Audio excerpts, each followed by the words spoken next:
เพลงนี้มอบแด่ผู้หญิงทุกคน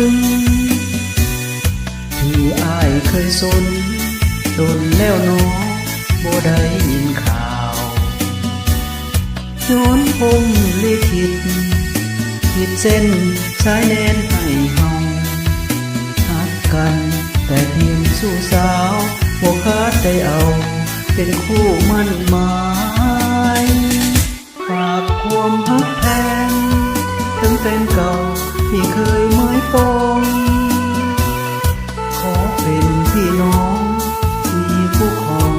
หมดแล้วหรือใดสัมพันธ์อย่าขาดติดขัดช่วยเหลือกันไปฮักกันดังน้องและอายอย่างน้อยหัวใจเคยหุ้มไมตรีใครเคยอกหัก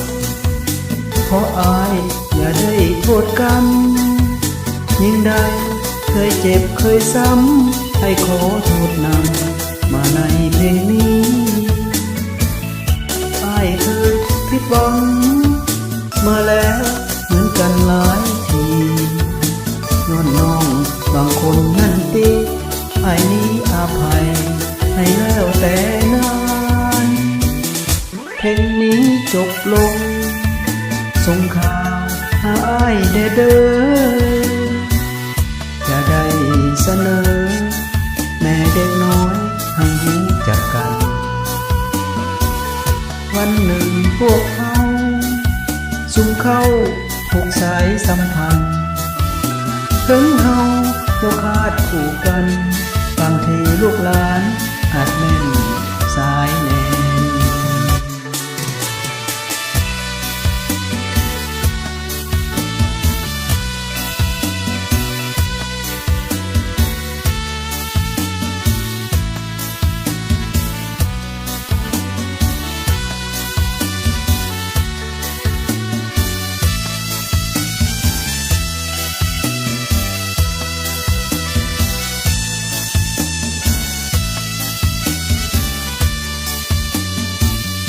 ใครเคยอกหักเพราะอายอย่าได้โทษกรรมยิ่งใดเคยเจ็บเคยซ้ำให้ขอโทษนำมาในเพลงนี้อายเคยผิดหวังมาแล้วเหมือนกันหลายทีย้อนน้องบางคนนั่นติไอ้นี้อภัยให้แล้วแต่นานเพลงนี้จบลง